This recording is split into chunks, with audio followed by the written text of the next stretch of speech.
Back home, the government is priming the canvas to paint a vibrant, sustainable future for Singapore's art scene.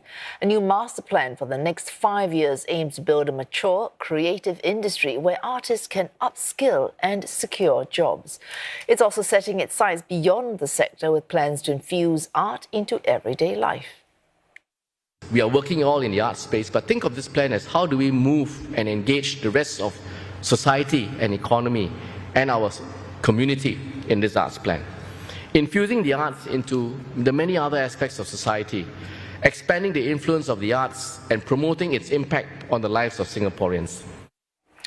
The plan was moulded by over 16,500 stakeholders. They weighed in on how to build on efforts by the previous roadmap in 2018, which, among others, aimed to develop the domestic art scene. Local interest in the arts has since trended upwards, rising at least from one measure from 29% in 2020 to 34% in 2022. Mr. Tong says the latest plan shows the government's commitment and dedication to co-create with the public. I also want to emphasize that this plan is not meant to be a static, one-time plan, and it should not be seen as one. It is and has been conceived as a dynamic, responsive, and evolving roadmap that will continue to be refined, shaped, built upon, changed even as we go along. Art professionals will also have a bigger stage to develop their careers under a new skills framework. It offers a directory of training resources and career guidance for workers in the creative industry. Ernest Loy tells us more. Treating Singaporeans to a story about the Singapore River as they sit on these new benches. It's a project created by Kamini Ramachandran. Like many artists here, she's focused on her craft, making sure she secures enough work to earn a living. But a new skills framework on the National Arts Council website promises fresh and exciting opportunities with a slew of courses and career guidance. So all of these skills that we can acquire over time and have continuous learning and personal and professional development is a bonus for all of us, because it means that you're not just planning for the next day or the next week. You're planning for 6 months to a year or maybe years ahead. Created in collaboration with Skills Future, industry players, and institutes of higher learning, it covers over 40 job roles across the arts education and theatre and production. Users can get key information such as the competencies required now and emerging skills they may need in future. They can then tap a training directory that offers close to 100 different skills like set design and stage management. If they are looking to take on new job roles, what are the skill sets that are needed, and they can then look at the development pathways that are needed to get there. Within our skills framework, we also include adjacent occupation that is relevant to them if they do have a skill set, so they can look at perhaps adjacent job roles in other sectors that they would like to expand their career portfolios. One industry player says the new skills framework may encourage the return of freelancers who left the sector during the pandemic.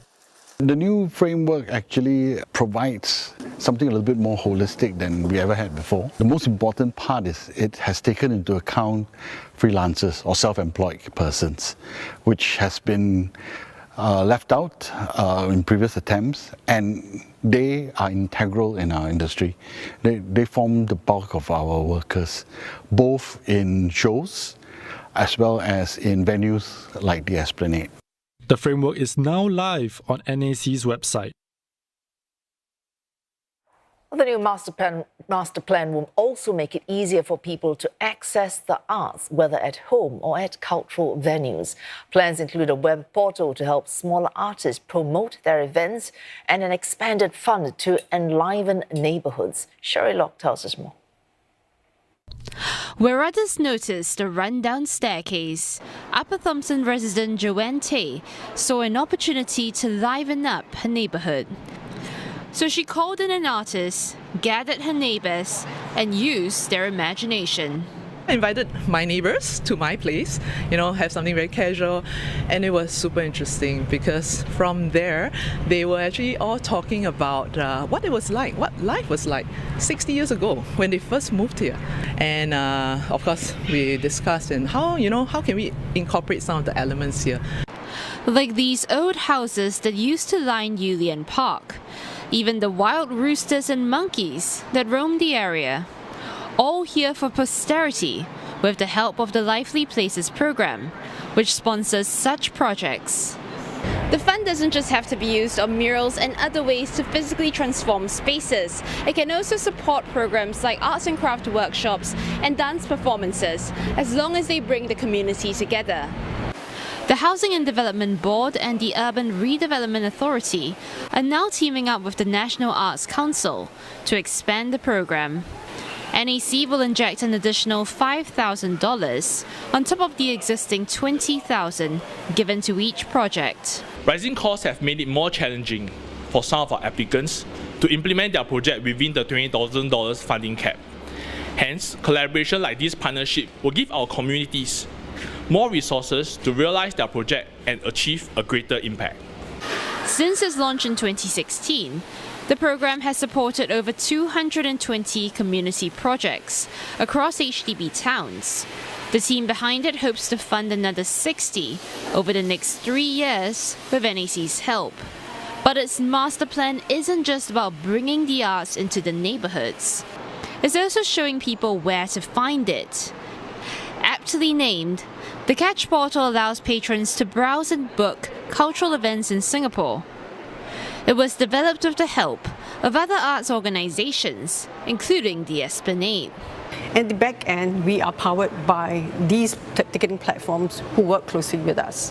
So in terms of competition, no, Catch is not competing with the ticketing platforms. We are a content event site that harnesses all the events and programs in Singapore.